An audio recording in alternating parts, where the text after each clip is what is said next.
hello humans that I care about in some level. Anyways, this is just a quick video that was pulled out of my last video because my last video was already too long, but I really like these tips that I had, so they're pulled out. It's 3 extra quick tips for you about ADHD, coping skills, and things like that. I hope you enjoy it, I guess. Here we go. I have a few more quick tips about fidgetiness and anxiety because a lot of people with ADHD do tend to have anxiety as well. These are just a couple quick other things that I do. First of all, doodling. I'm a big advocate for actually doodling on your notes. For me personally, when I would doodle, I would be able to remember what doodle was on the note page, and then from there I could remember what information was next to the doodle and what I was taking notes about at that time. It was kind of this whole visual connection thing for me on my notes as a person. It's not good for everyone, but it was also something that calmed my brain enough that I could absorb the information that was coming in from my professor, and I could also get the information down while doodling, so it worked for me. Number 2, stress balls or exercise balls.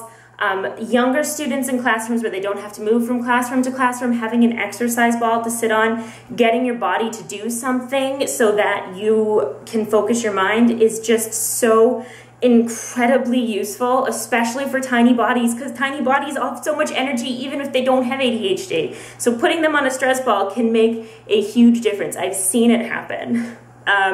In that same realm, stress balls or some other kind of hand toy that will keep your hands busy if you're in a classroom that you move from classroom to classroom, or you're in an office situation.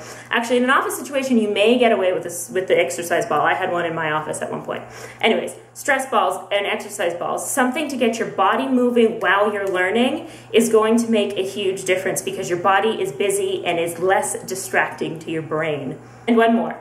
So a lot of times people with ADHD, when we're anxious or something else, and it's not just people with ADHD, we'll either pick at our skin, at our nails, we'll bite our nails, we'll pick at our clothing, and that's really destructive not only to your person, but also to your clothes and everything else. So something that I do and I've suggested to people that has worked really well for people is when I'm having moments where I know I'm going to be in that kind of situation, or just in general if I have that tendency a lot in a certain time period, I'll wear rubber bands on my wrists, 1, 2, 5, and when I'm feeling that compulsion to pick at my fingers or to pick at my clothes, I'll snap the rubber band on my wrist instead. So it gives you that kind of release without actually doing a lot of real damage to anything, whether it's your clothing or your skin.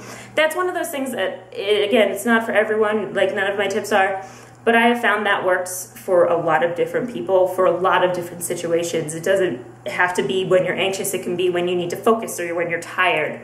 It's just a much less destructive and a little safer way to deal with those kinds of feelings. Yay! So, thank you for watching my video, and if you really liked it, you can click that like button. If you really liked it, you can click that subscribe button. Leave comments in the section below, anything you want to say, hi, if you want to tell me some of your coping skills, if you've used these, and if they've worked, that'd be really cool to let me know. Thank you for watching my video. Just so you know, if you really like this, you can subscribe to my channel. I'm going to start making more videos. I really hope I'm going to start having time update on my life. I have a full-time job now where I work 9 to 5, so making videos is slightly more difficult for me, but that doesn't mean I don't want to, because I really want to. It's just a matter of figuring out within my schedule where making videos works. So please subscribe, and I promise I will be coming out with new videos as soon as possible. When as soon as possible. That is how I say it. When as soon as possible. Other than that, thanks for watching my video. I hope you have a good time. Oh, one last little itty bitty thing. Okay, so my friend Anna, who helped me edit the script for this video, which was part of the last video, and technically the last video and then this video. Anyways, she started her own YouTube channel, and she made a really great video about social anxiety and just a really funny random video, and I really like her stuff, and she only has like 6 subscribers right now. So if you're really interested, I'm going to put a link to her right here, and I'm going to put a link to her below, and you should go check her out because she's really cool. Okay? Bye!